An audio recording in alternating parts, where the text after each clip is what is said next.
Jacques Diakouty, bonsoir. Bonsoir Honoré, bonsoir aux auditeurs, auditrices de Pyramide FM. Vous avez passé un bon week-end? Oui, le week-end était chargé avec les mariages et puis les... Apparemment, ils ont un peu ouvert la vanne. Avec une dédicace d'un livre écrit par un pasteur de l'église des Assemblées de Dieu, le secrétaire général adjoint, le pasteur Ankou Saram, qui a dédicacé son livre hier. Donc, le samedi, j'étais entre 3 mariages. Le premier, c'était à 10h. Les gens sont encore courageux. Hein? Le premier, c'était à 10h. Le second, à 13h, avec la fille du pasteur Edo Adam Le Sonou, de l'église des Assemblées de Dieu de Bapota. Félicitations aux jeunes couples. Et l'après-midi, vers 16h, j'étais également à Estao pour le mariage de la fille du pasteur titulaire de la chapelle internationale de l'Estao, le docteur Flinga, avec sa fille également. Sa fille s'est mariée également le samedi. Donc, samedi, c'était un jour béni pour les filles des pasteurs. Et le dimanche, il y avait dédicace à l'église des Assemblées de Dieu d'Agoué Centre, du livre du révérend pasteur Ankou Saram. Donc c'était un week-end très chargé pour moi et un week-end également bénéfique pour les nouveaux foyers.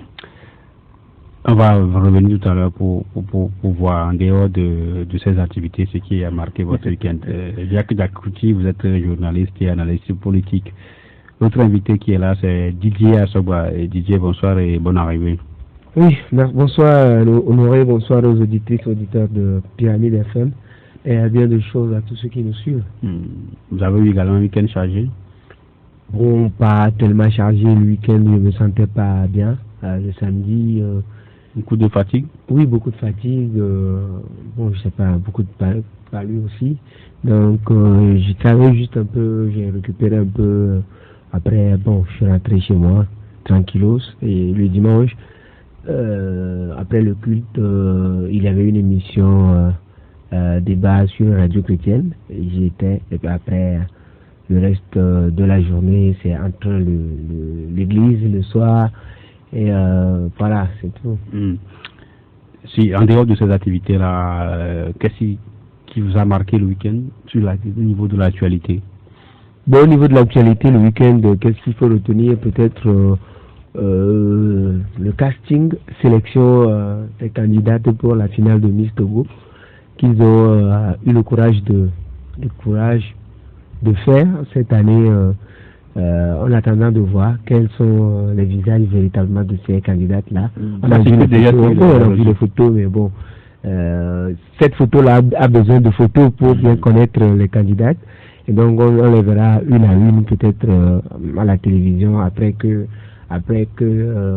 les membres du comité et les autres partenaires du comité vont travailler sur ces filles-là, les mettre en forme et tout.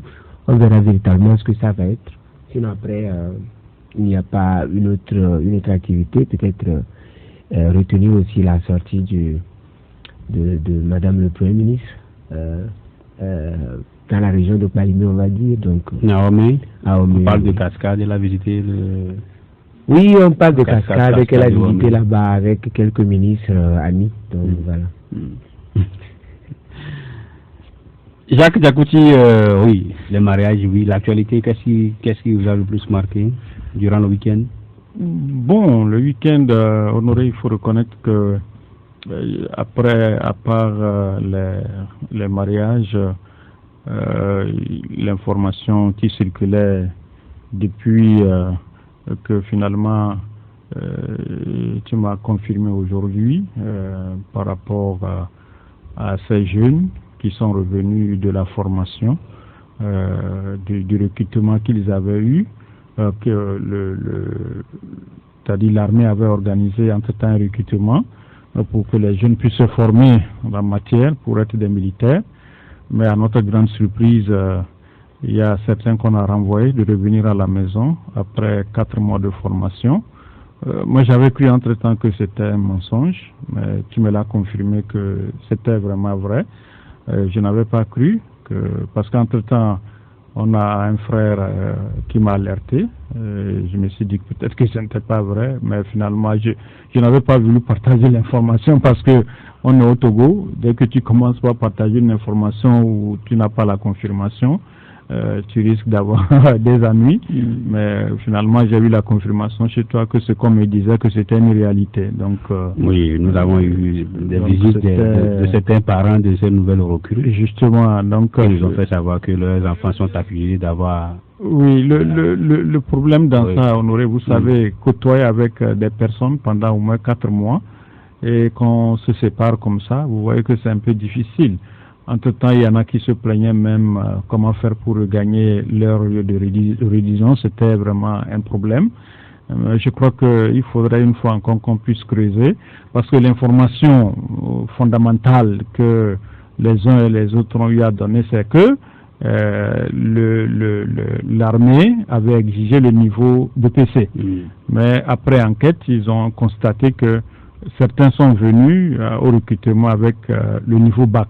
Ils sont venus avec le BPC, mais ils avaient en réalité le niveau bac, mais ils sont venus avec leur BPC. Il faut reconnaître également, Honoré, que sur ce sujet, vous savez, aujourd'hui, les gens sont là, ils n'ont plus rien à faire. Donc, lorsqu'une occasion se présente, les gens sautent dedans et puis bon, vous voyez, ils en profitent. Mais après, les gens ne savent pas qu'il peut y avoir également une enquête intérieure pour déterminer qui est qui par rapport au diplôme que les gens ont. Donc les gens sont allés, les gens dans leur tête c'est que ils n'allaient pas prendre le temps pour vérifier effectivement les diplômes qu'ils avaient, hormis le BPC qu'ils ont mis effectivement dans leur dossier. Donc je crois que c'est également une autre paire de manches avec ces jeunes-là qu'on a renvoyés.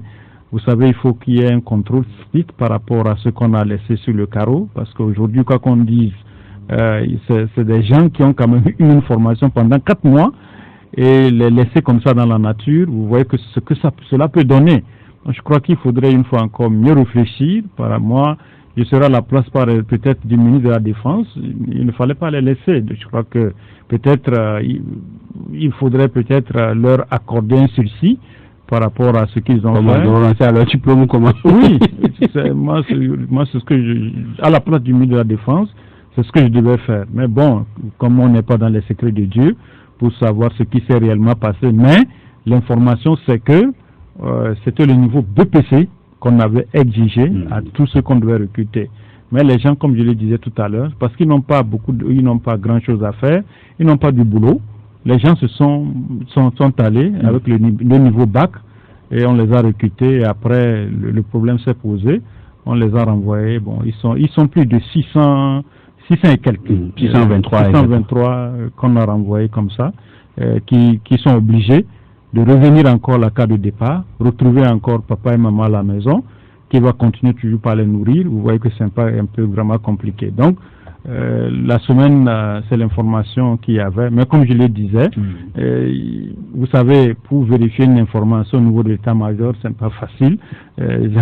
Mais tu viens de me le confirmer que finalement c'était vrai. Donc, courage à tous ceux ces 623 qui sont revenus à la maison. C'est pas facile avec les parents, mais bon, attendons de voir ce que l'avenir va dire et nous situer par rapport à cette situation. Beaucoup de courage également, Didier. Oui, bon, beaucoup de courage à nos jeunes frères qui ont connu, moi je considère cela comme une mésaventure. Une mésaventure parce que, qu'est-ce qu'on leur reproche exactement?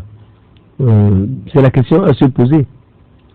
Si j'ai le doctorat et que le doctorat ne me permet pas de trouver un emploi, je décide me faire violence parce que avoir un niveau et accepter de travailler à un niveau inférieur, c'est se faire violence. Je décide de me faire violence pour postuler à un emploi qui au moins je peux gagner pour permettre pour vivre et permettre de prendre soin de la famille et les autres. Qu'est-ce qu'on reproche à ces jeunes Togolais qui, de façon assez honnête et qui ont accepté s'humilier pour aller se soumettre à ce concours-là pour travailler et pas n'importe quelle fonction, défendre les couleurs de la nation au prix de leur vie. Une formation militaire, c'est pas tout le monde qui y va, enfin, tout le monde n'est pas candidat au métier des armes. Donc, si des gens après leur bac, et après qu'ils aient traîné leurs bottes sur le campus un peu partout, à Lomé comme à Kara, où ils n'arrivent pas à trouver de point de chute, ils ont décidé d'aller exercer dans l'armée. Pourquoi est-ce qu'on les renvoie? C'est la question que je me pose. Bon, c'est tellement on va creuser davantage. Non, évidemment. Et puis, si c'est l'argument, c'est beaucoup plus les parents qui sont venus. Oui, parce que c'est le niveau. Je dis, si l'argument servi que c'est que on a exigé le niveau BPC et que des gens ont eu le bac, ils ont dit, nous ne postulons pas avec le bac. Nous revenons. C'est pas le bac qu'on a demandé, oui. Oui, on n'a pas de, puisque c'est pas le bac qu'on a demandé. Est-ce que eux ils n'ont pas le BPC? Est-ce qu'ils ont le BPC, oui ou non? Oui. Ils ont mis le BPC dans le dossier. Mais ils ont le BPC. Mais c'est pas le BPC. C'est pas le Non, ce que je dis, c'est autant simple. Ils ont le BPC, n'est-ce pas? Ils ont le BPC, oui ou non? Mais après enquête, vous savez que c'est l'armée. Non, ce que je dis, je comprends que l'armée a fait des enquêtes après pour se rendre compte que ces gens-là, ils ont le BPC bien entendu, mais ils ont un diplôme supérieur qui est le bac. Et donc, ils ont peut-être joué au malin pour se faire recruter et tout ça. Mais qu'est-ce qui a amené ces jeunes à abandonner au privilège de leur diplôme de bac pour revenir au niveau BPC, c'est-à-dire à N année bac -3 pour revenir à ce niveau-là? Donc ça veut dire que dans la catégorie de la fonction publique et la fonction militaire, c'est moins de salaire que par rapport au bac. Donc qu'est-ce qui a motivé autant de jeunes Togolais, presque 600 dépassés, 623, à procéder de cette sorte-là pour se faire recruter? Ça veut dire qu'il y a une crise. Il y a une crise d'emploi dans le pays, il y a une crise sociale dans le pays, et je ne vois pas ce qu'on reproche à ces jeunes. Et puis en plus, le danger, c'est qu'ils ont eu 4 mois de formation militaire. Donc, 4 mois de formation militaire, c'est assez dangereux de le laisser partir. Ailleurs, la formation militaire, c'est pour tout le monde. Oui, mais ici, on ne nous a pas éduqués comme ça. Ici, il n'y a pas le service militaire. S'il y a le service militaire obligatoire, ça ne dirait rien que des jeunes aient fait 4 mois de formation militaire et qu'on les laisse partir. Ici, on n'a pas de service militaire obligatoire. Donc, aujourd'hui, on a tellement inculqué aux militaires que si vous participez à la formation, vous êtes les plus forts de la société et vous pouvez terroriser tout le monde, vous êtes plus togolais que tout le monde, c'est ce qu'on leur a inculqué. Et ces jeunes-là ont gardé peut-être au moins 4 mois de ce discours dans la tête. On les laisse maintenant dans la nature, qu'est-ce qu'ils vont devenir? Toutes les idées peuvent passer. Bon, ils ont leur bac, ils vont se faire d'autres formations. Avant peut-être que ils ont le bac, la plupart ont traîné leur boîte à l'université, n'ont pas trouvé de point de chute, ils se retrouvaient pas. Alors on les renvoie encore, ils vont revenir faire quoi? Retourner à l'université ou aller apprendre d'autres métiers, je ne sais pas. Ils sont encore jeunes, c'est 4 mois juste qu'on a pris. Non, honoré, vous savez, le problème, le danger ici, c'est quoi? Le danger, comme il a dit, les gens ont reçu une formation, quoi qu'on dise, une formation militaire pendant au moins 4 mois. Et les gens là, ils sont aguerris aujourd'hui à pouvoir peut-être, s'ils voient par exemple un danger, ils peuvent maîtriser par exemple le danger. Et tenez-vous bien, nous sommes presque à la fin de l'année. Et qui dit fin de l'année rime avec les braquages. S'ils trouvent les armes. Donc, il faut faire très attention. Donc, moi je crois que... C'est tellement que des consignes faibles ont été données. On va fouiller davantage aussi, puisque jusque-là, on n'a que la version des plaignants. Ah, mais c'est ce que j'ai dit. Moi, je serai à la place du ministre de la Défense. Je n'allais pas laisser ces jeunes-là. Je n'allais pas les laisser dans la nature. Vous comprenez? Je les forme. Et s'il faut qu'on les forme, peut-être après on peut les réformer. Il y a des choses comme ça qui se font dans l'armée plutôt. Mais vous ne pouvez pas les laisser dans la nature comme ça, leur former pendant 4 mois, mais c'est quelque chose, hein. Tenez-vous bien, ils ont déjà vu les secrets au niveau du camp d'entraînement. On a déjà mesuré tout ça, on a évalué avant de les laisser partir. Vous avez vu la liste, la consigne est donnée, peut-être qu'entre-temps, un travail de fond a été fait avant de les laisser partir. Certains peuvent franchir la frontière, hein. C'est ce que vous oubliez. Ah oui, ils vont franchir la frontière. Comment vous allez faire pour les contrôler après? Ça serait compliqué.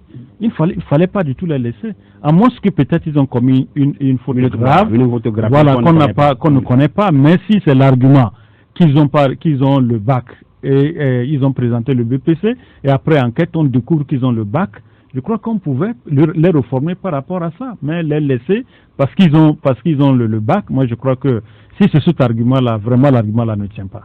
Ça ne tient pas du tout. Peut-être qu'il y a autre chose que les... Oui, c'est ce que j'ai dit. Les enfants même cachent pas. Oui, ouais. Jusque-là, ils ne parlent que de ça. L'actualité, c'est aussi le contrôle sur le marché. La seule, on l'a déjà contrôlé. On a su entre-temps qu'ils ont le bac. Maintenant, le contrôle du marché togolais est un peu plus compliqué pour le ministre du Commerce. Et aujourd'hui, il veut vraiment passer par d'autres moyens pour pouvoir réguler ce marché. Et c'est un numéro vert, le 85-85, qui est mis à la disposition de la population pour dénoncer les pratiques anormales. Didier, les spéculations qui ont conduit généralement à la vie chère continuent sur le marché, surtout vers la fin de l'année, ça prend encore de l'envol. Est-ce que ce numéro vert-là est une première solution? Bon, l'acte en soi ou la décision en soi est à saluer. Maintenant, je me dis que c'est trop tard. Si c'est en novembre que le ministre met ce numéro vert là pour qu'on signale des actes illicites, je pense que, à mon sens, il y a pris du retard. Mais vaut mieux tard que jamais. Espérons juste que il a pris le temps de sensibiliser les acteurs de la chaîne d'importation ou d'exportation. Pour pouvoir renseigner efficacement et surtout que les gens qui sont chargés de gérer ce numéro vert-là sont véritablement outillés et pourront pourront réagir promptement lorsqu'on les appelle et que l'objectif poursuivi par le ministre sera véritablement atteint. Sinon, si on l'a juste mis pour dissuader des gens et qu'on connaisse des gens, des exportateurs, des importateurs, enfin, des commerçants, qu'on connaît, qu'on identifie et qu'on protège quelquefois et qu'on les laisse eux faire les pratiques anormales et qu'on cherche à poursuivre d'autres et à traquer d'autres, je pense que ça ne va pas prospérer et les gens sont prêts dans un pays où la corruption donc à la peau dure, les gens sont capables de continuer à corrompre les uns les autres pour pouvoir faire passer facilement des cargaisons. Surtout que, tu l'as bien rappelé, nous sommes en période de fête de fin d'année et que c'est la période de tous les trafics possibles, la période on va dire, la période où il y a véritablement du marché, où le marché s'anime avec des importations, des exportations ici et là. Et donc, véritablement que cette initiative du ministre soit une initiative... je veux croire que le ministre a pris tous les contours, a imaginé tous les contours possibles, il a pris tous les garde-fous possibles pour que les gens puissent avoir le courage de dénoncer et aussi qu'il n'y ait pas de dénonciations calomnieuses non plus, que les dénonciations soient de vraies dénonciations pour que les exportateurs, les importateurs qui seront arrêtés ou qui seront reconnus coupables de faits du genre soient véritablement ceux qui se donnent à cette affaire-là. Mais on sait, et nous tous nous savons, que le ministre aussi sait qui sont potentiellement des gens qui sortent illégalement d'un certain nombre de cargaisons de marchandises des choses du Togo, et ceux qui également profitent des failles au niveau du cordon douanier pour faire entrer des choses au Togo. Le ministre du Commerce, ses services sont, à mon sens, bien renseignés pour pouvoir l'aider. S'il compte sur la population, bon, voilà, il faut compter sur la population, mais bon, on verra bien. Dans le communiqué, il est précisé que dans le cadre de la surveillance du marché, un numéro vert est mis en service au ministère du Commerce, de l'Industrie et de la Consommation locale pour dénoncer toute pratique anormale du commerce, conformément aux dispositions de la loi numéro 99-011 du 28 décembre 1999 portant organisation de la concurrence au Togo. Pour toute pratique anormale au marché, composé gratuitement le 85-85, ouvert 24 heures sur 24 et 7 jours sur 7. Le ministre du Commerce, de l'Industrie et de la Consommation locale en appelle au civisme et exhorte tous les acteurs, notamment les commerçants, les consommateurs et toute la population à émettre des appels exclusivement à des fins utile?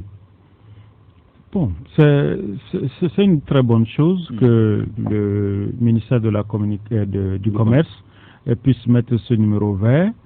Mais le hic, c'est quoi, Honoré? Vous savez, on se connaît un peu dans ce pays. Le Togolais a souvent peur de dénoncer. Le Togolais a tellement peur.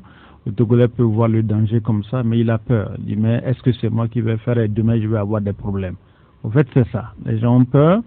Mais vous savez, quand on parle de la concurrence également de l'AYAD dans cette affaire, les commerçants entre eux, ils se connaissent. Ils se connaissent. Vous savez, il ne sera pas du tout aisé que les gens puissent appeler pour dénoncer les gens. Moi, je crois qu'il faut plutôt renforcer le dispositif au niveau du ministère également du commerce là-bas, avec les services techniques. Ils ont, tout à l'heure, Didier parlait des moyens. Effectivement, ils ont les moyens. Parce que quand vous prenez le corridor Lomé-Cinquancé, vous les voyez. Vous voyez souvent, ils sortent avec les services des impôts pour faire le contrôle ensemble. Et je crois qu'ils ont les moyens pour pouvoir contrôler. Mais s'il faut parler du numéro vert, ce serait vraiment compliqué pour les concitoyens de pouvoir appeler. Parce que, vous savez, quand vous prenez le cas des concitoyens, quand ils vont appeler, c'est quoi? Peut-être que c'est lorsque ils sont embrouillés dans les quartiers avec les pétards qu'ils vont appeler ce numéro vert pour embrouiller le ministère du Commerce, alors que ce n'est pas le rôle du numéro.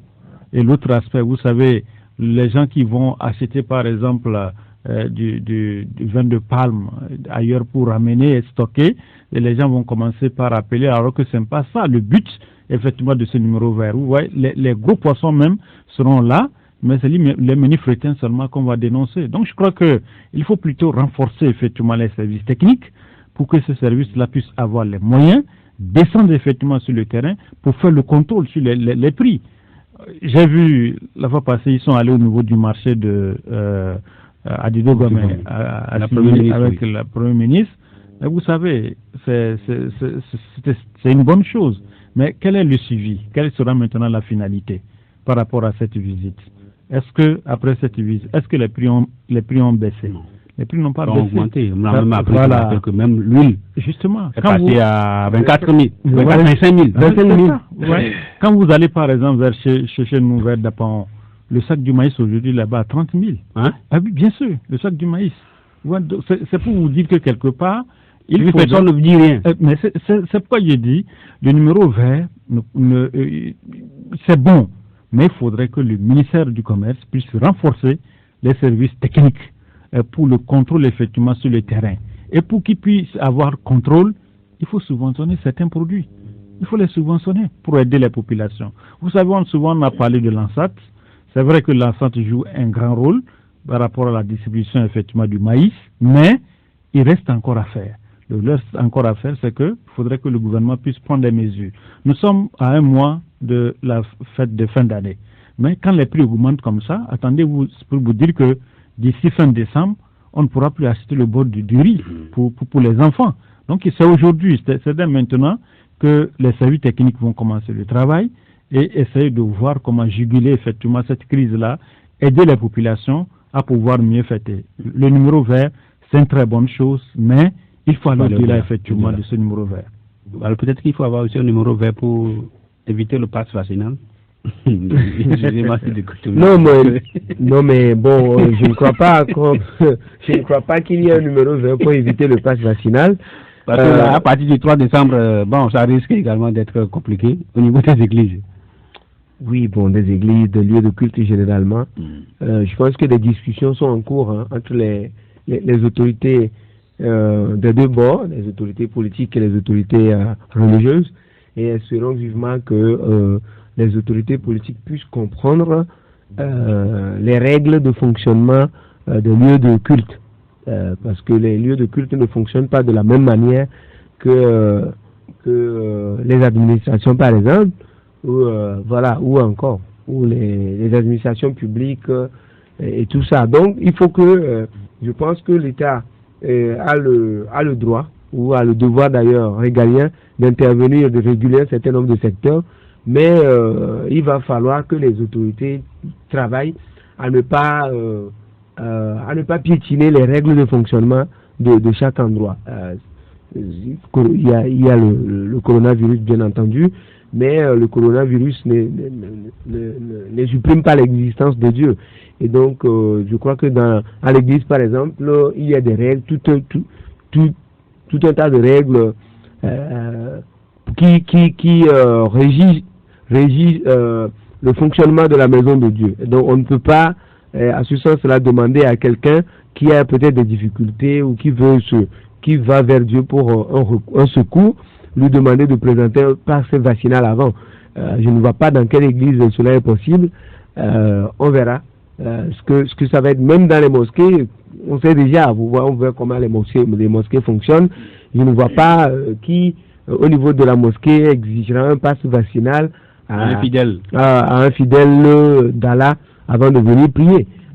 Au niveau des couvents, je ne vois pas dans nos villages, un peu partout, à Lomé, qui exigerait un passe vaccinal à une adepte, par exemple, de vaudou en transe, qu'on amène dans le couvent, qu'on lui demande d'abord de présenter un passe vaccinal. Là, ce sont des cas exceptionnels. Non, même, je dis en transe, mais les gens font des préparations avant d'aller peut-être faire leur rituel. Et donc, vous allez leur demander, après avoir fait des préparations pour y aller, de présenter un passe vaccinal. Mais je crois que c'est des choses, nous sommes en Afrique, je dis encore une fois que les lieux de culte ne fonctionnent pas de la même manière que les administrations publiques et tout. Donc, il va falloir que l'autorité exhorte plutôt les hommes de Dieu, les leaders religieux, à sensibiliser les fidèles pour adhérer à la vaccination, plutôt que de prendre des mesures qui paraissent impopulaires et qui d'ailleurs soulèvent le tollé et qui créent le mécontentement au niveau de toutes les religions pratiquement. Je crois que ça va créer un autre problème, d'ailleurs plus grave que ce qu'on cherche à résoudre, et je l'ai d'ailleurs dit quelque part aujourd'hui, ça va créer un effet contraire à l'effet que le gouvernement cherche. C'est-à-dire que les gens ne vont ni prendre le vaccin, ne vont ni venir dans les églises ou encore dans les lieux de culte. Les gens vont peut-être créer d'autres endroits de culte clandestins, et ça va être d'ailleurs plus dangereux à gérer que ce que imaginait le gouvernement. Donc, quand on prend des mesures comme ça, il faut analyser les contours. Quand on a commencé par faire des annonces comme ça, des gens ont commencé par déserter les églises, disent ils ne veulent pas ça. Quand ils avaient fait la première tentative, les gens ont commencé à déserter. Maintenant qu'ils le disent publiquement et qu'ils l'imposent, je veux croire que les gens ne vont pas déserter les lieux de culte pour aller faire leur culte ailleurs. Et là, ça va être encore plus grave et plus dangereux que ce que cherche le gouvernement. Mais Jacques, les positions sont plus ou moins tranchées. Du côté du gouvernement, même les leaders religieux également sont dans leur position. On a vu l'Église catholique qui a envoyé un courrier. On a vu les assemblées de Dieu qui affichent également leur position, et d'autres, même s'ils n'ont pas formalisé, mais qui ont aussi leur position. Non, d'autres, le Conseil chrétien, la FEMIT, l'OTE, l'Observatoire togolais de l'Église, d'autres, les gens parlaient de foudre de Dieu, de crimes contre la divinité suprême. Les positions sont vraiment tranchées. Oui, je crois qu'il faudrait honorer dans cette affaire, il faut mettre bas la terre, c'est-à-dire et le gouvernement et les autorités religieuses, quoi qu'on dise. Vous savez, honorer le pass vaccinal aujourd'hui, vous savez comment certains le décrivent. Les chrétiens disent que c'est la nouvelle Bible, et les Corans disent que c'est le nouveau Coran pour les musulmans, et la nouvelle Bible pour les chrétiens. Donc je crois qu'aujourd'hui il faudrait que le gouvernement et les autorités religieuses puissent échanger. Il faut qu'ils puissent discuter pour trouver un terrain d'entente. Didier a parlé tout à l'heure de nos frères musulmans. Vous savez, moi je suis à côté d'une mosquée et ils prient déjà à 4h30, à 5h ils sont encore là-bas, 6h ils sont là, 6h30 ils sont là. Ouais, honoré. À partir de 4h, vous allez vous lever pour aller contrôler un pass vaccinal avant que les musulmans ne rentrent dans la mosquée pour prier. Vous revenez encore à 6h pour contrôler encore le pass vaccinal, et à 6h30, ils viennent encore 7h. Ils viennent, vous croyez que ça serait quand même un peu compliqué. Et l'autre aspect, qui va contrôler, honoré? Est-ce que c'est les policiers qu'on va mettre dans les mosquées, à la place des églises, ou bien vous allez demander aux prêtres, aux pasteurs, aux imams de mettre peut-être leur service d'ordre. Ouais. Donc, je crois qu'il faut plutôt demander aux pasteurs, demander aux prêtres, demander à ces imams et à ces prêtres vaudous de continuer toujours pour sensibiliser les membres. Parce qu'ils le font déjà, Honoré, quoi qu'on dise. Les prêtres, les pasteurs, les imams le font déjà, font ça dans les églises. Et leur demander de... Et entre-temps, je crois que Didier avait participé à une réunion où, vous savez, certains même s'étaient portés également volontaires de pouvoir créer des vaccinodromes au niveau de leur église pour inviter les chrétiens, après le culte, de pouvoir aller se faire vacciner. Et d'autres églises même avaient commencé par le faire. Moi, j'ai vu dans certaines églises, à la fin du culte, vous voyez les gens qui sont assis dans un coin là-bas, à la fin du culte, les fidèles vont se faire vacciner. Donc, je crois qu'il faut plutôt privilégier la pédagogie, permettre effectivement à ces pasteurs, à ces prêtres-là, à ces imams, d'inviter leurs fidèles à se faire vacciner, au lieu de demander à chaque dimanche, avant de venir, présenter le pass vaccinal. Si vous n'avez pas ça, un test, et puis le test là, ça a combien? 25 000. 25 000. Quelqu'un qui fait un test de 25 000, il va cotiser combien? Il va prendre combien même pour venir? Vous voyez, s'il a une famille, il va louer peut-être un taxi. Il n'est pas seul, il a la famille. Voilà, la famille. Donc je crois qu'il faut quand même, je crois qu'avec le gouvernement et les autorités religieuses, ils n'ont qu'à vraiment réfléchir. Et l'autre aspect, qu'est-ce que les gens disent, Honoré? Vous savez que depuis un certain temps, on nous a dit qu'il y a un décrue au niveau effectivement de la contamination et des décès. Mais subitement, qu'est-ce qui pousse encore les gens? On veut maintenir le cap. Le gouvernement a bien précisé que bon, nous sommes en fin d'année. Justement. Les fêtes de fin d'année. C'est pourquoi j'ai dit, il faut garder le cap. Oui, qu'est-ce qu'il faut faire? La pédagogie. Dites à ces pasteurs, à ces imams, à ces prêtres, attention, prenez cette disposition par rapport au culte, par rapport au fait. Ils l'ont fait l'année passée. Ils l'ont fait. On a vu ce qui s'est passé. Ils ont dit l'année passée que non, on ne doit pas dépasser telle heure par rapport au réveillon. Les pasteurs, les prêtres l'ont respecté. Donc je crois que privilégions la pédagogie, aidons les pasteurs, les prêtres à aider les fidèles à mieux effectivement comprendre le sens de ce vaccin.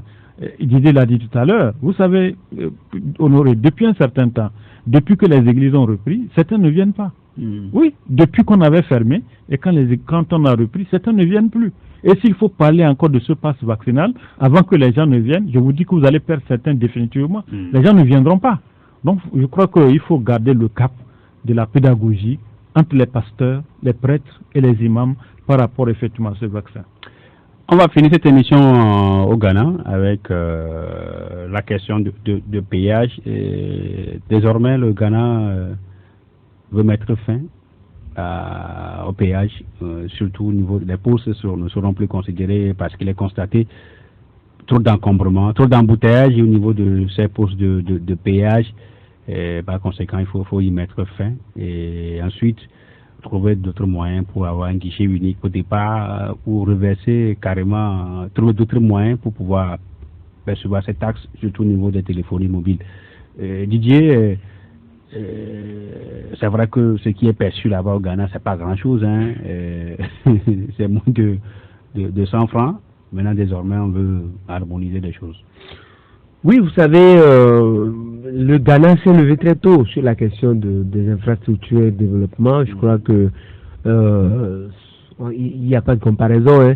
Vous avez vu que les échangeurs construits dernièrement dans ce pays, les routes dernièrement dans ce pays, et donc l'État ghanéen ne compte pas forcément sur l'argent collecté au niveau des péages pour l'entretien des routes. Il y a forcément d'autres ressources au niveau de ce pays qui permettent d'entretenir les routes parce que dans la nomenclature de prix de plusieurs produits, il y a déjà des taxes devant permettre l'entretien routier. Donc le Ghana, ils ont fait l'évaluation, l'état des lieux de la situation. Ils ont vu que au niveau des péages, il y a plutôt de l'agglutination des marchés qui se sont improvisés, et ce qui fait que l'objectif attendu de la fluidité de la circulation n'y est pas, et donc il va falloir complètement raser ces péages-là pour permettre la circulation, c'est au Ghana la circulation de plus en plus dense, pour permettre la circulation d'être fluide et pour permettre aux gens de vaquer à leurs occupations et d'aller et de venir tranquillement. Et donc oui, l'État ghanéen, ils ont expliqué d'ailleurs que le personnel qui travaille au niveau des PS sera reversé dans d'autres appelé à d'autres fonctions au niveau de l'administration publique pour le pays. Et donc c'est dire que c'est un pays qui sait forcément ce qu'il est en train de faire, et des décisions comme ça ne sont pas prises du jour au lendemain. C'est des décisions assez mûries, assez réfléchies. Et donc aujourd'hui, qu'est-ce qu'il faut dire? Il faut peut-être inviter les autres pays à copier sur l'exemple du Ghana. Pour que dans la gestion de la chose publique et dans la gestion d'un certain nombre des infrastructures routières, qu'on ne taxe pas forcément les populations, parce que vous savez qu'au Togo, par exemple, ici, les taxes d'entretien routier, on en paie plusieurs fois. Si vous achetez un véhicule, vous payez d'abord au port. Si vous immatriculez, on vous trouvera une ligne quelque part dans l'immatriculation.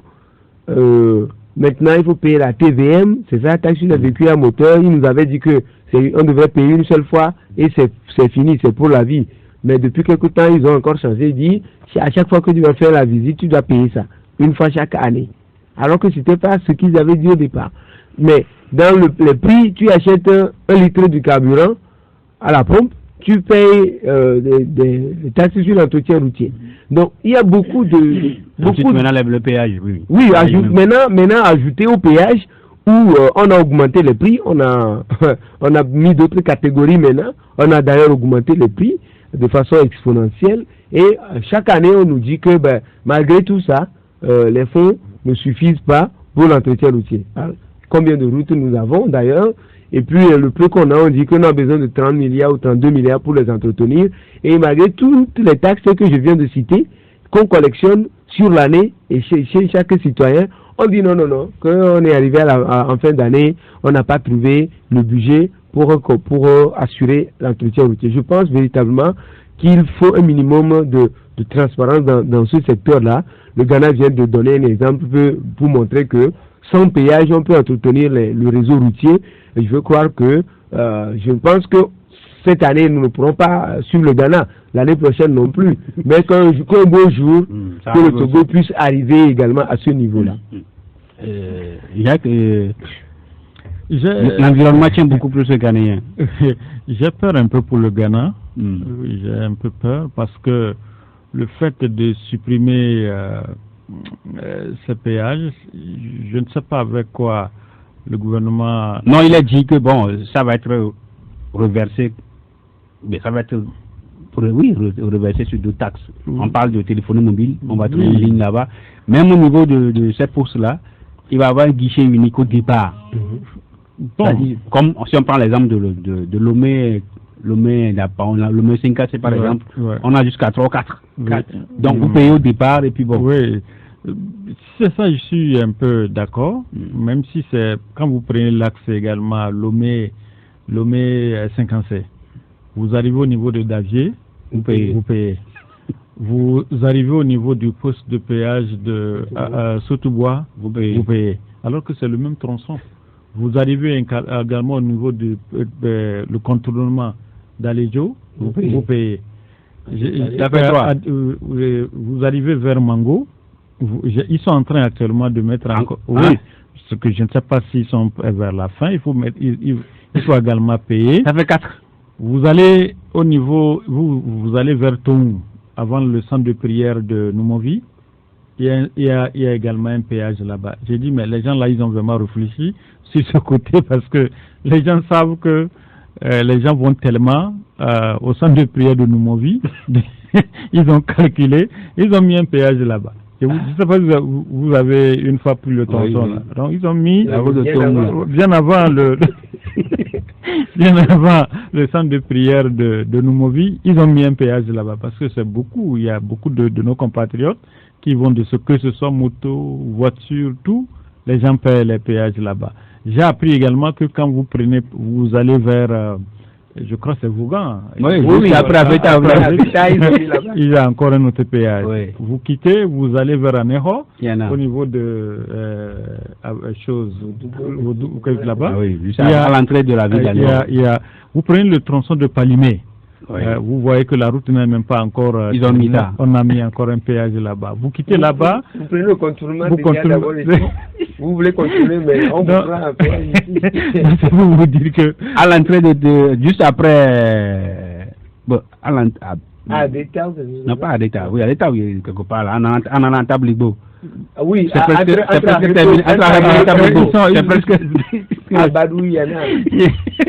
Sur la route de Badou. Ouais. Oui, sur la route de Badou, il y en a. Ouais, donc je crois que finalement, les péages ont pris un nombre un peu conséquent plus que nous en tant que population. Donc je crois qu'avec tout ça là, le gouvernement devait quand même disposer des moyens pour arranger les routes. Ça, il faut le dire. Didier a cité tout à l'heure le retenu sur les litres d'essence également que nous prenons, la taxe sur les véhicules à moteur que nous prenons. Je crois que cet argent-là pouvait suffire pour entretenir aujourd'hui nos routes. Mais c'est pas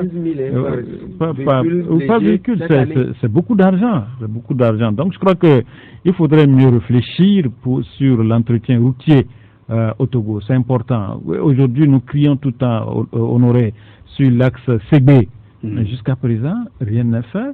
La fois passée, j'ai suivi le ministre la ministre plutôt des travaux publics. J'avais cru qu'elle allait parler de la route, mais finalement, elle a dit qu'il n'y a pas encore les moyens. Et c'est comme si la route CB n'est même pas encore budgétisée sur le budget de l'année prochaine. Ah oui, prenez le budget et essayez de jeter un coup d'œil, vous allez voir que CB n'est pas inscrit. Mais la mairie, Golfosset dit régulièrement que tout est fait prêt avec Eboumaf pour commencer le travail. Ah bon, donc peut-être ça, peut-être que, voilà, donc c'est un cadre privé. Mais la mairie a quel moyen? Ah bon, peut-être que c'est un cadre privé, la mairie peut-être doit signer un contrat avec Eboumaf. À ce que je sache, prenez un peu le budget de cette année, allez sur la rubrique des routes, vous n'allez pas voir la route, à moins que on a donné un nom à cette route-là que je ne maîtrise pas. Peut-être que ça peut être. Les gens avaient dit entre-temps que. La route nid de dromadaire. Je sais que les gens avaient parlé d'un contrat qui sera en train d'être négocié avec Eboumaf et qu'ils seraient en train de rechercher les fonds pour construire cette route. Mais vous savez, depuis un certain temps, Eboumaf est au niveau de l'axe Lomé-Palimé. C'est pas s'il faut trouver peut-être une autre ligne budgétaire pour construire cette route-là, je ne sais pas. Mais pour prendre le budget de cette année, vous ne verrez pas l'axe Adido-Gomé-Ségbé pour le bitumage de cette voie. Mais comme vous l'avez dit, prions. Peut-être qu'avec, c'est le maire Gamado. Non, c'est le maire Djikounou. Donc je crois qu'avec Djikounou, au niveau de Golfe. Donc je crois qu'avec Djikounou, ici négocie bien avec Eboumaf. Je crois que Eboumaf pourra faire également cette route-là. Mais ce qu'il faut également dire, il faudrait aujourd'hui, quand on parle des routes, n'oublions pas également les routes secondaires. N'oublions pas ces routes secondaires aujourd'hui qui créent également des problèmes à nos populations.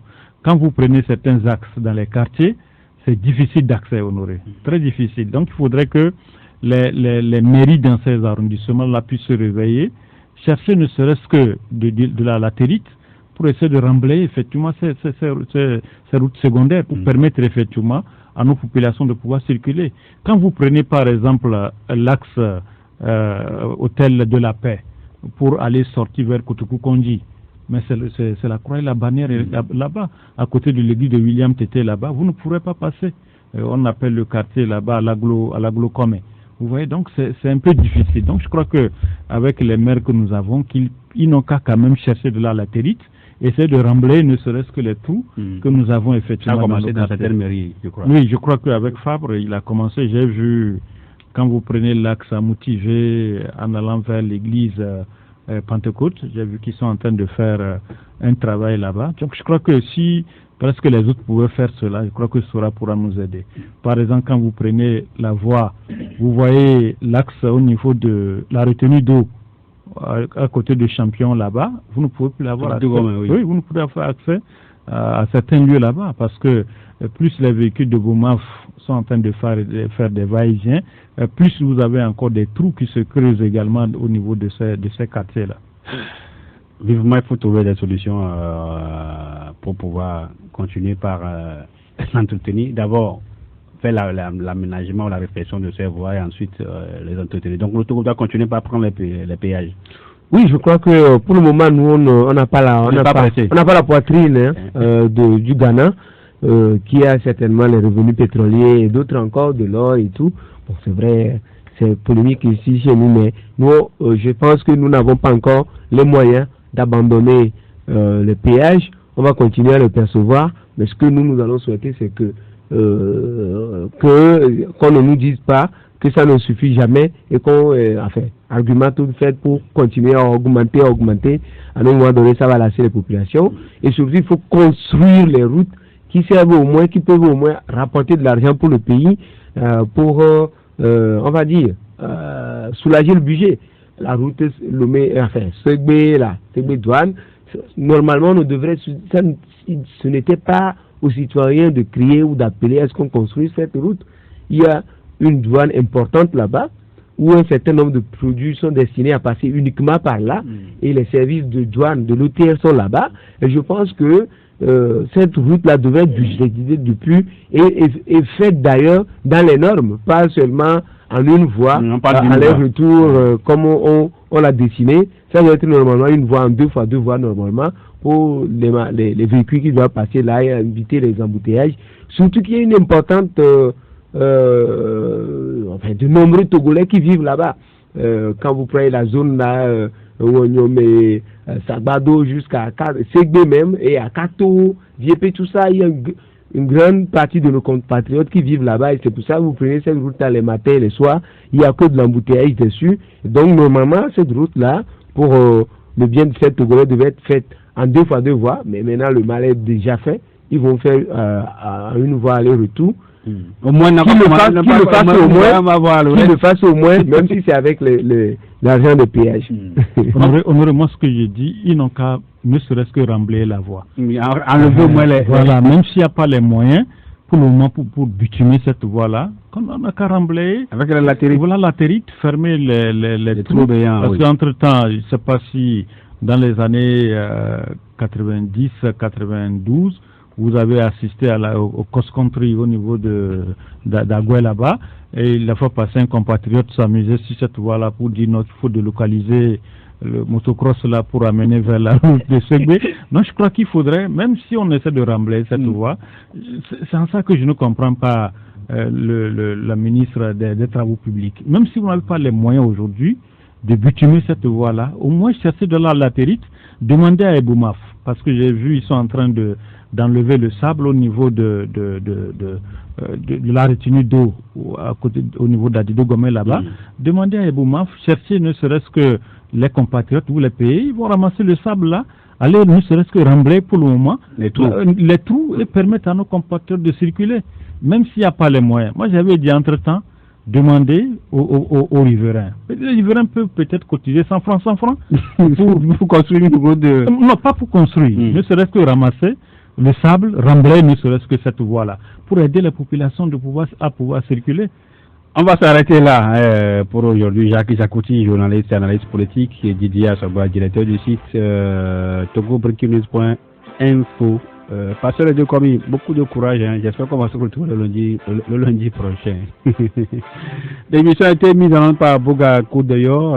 On se retrouve le vendredi à partir de 16h.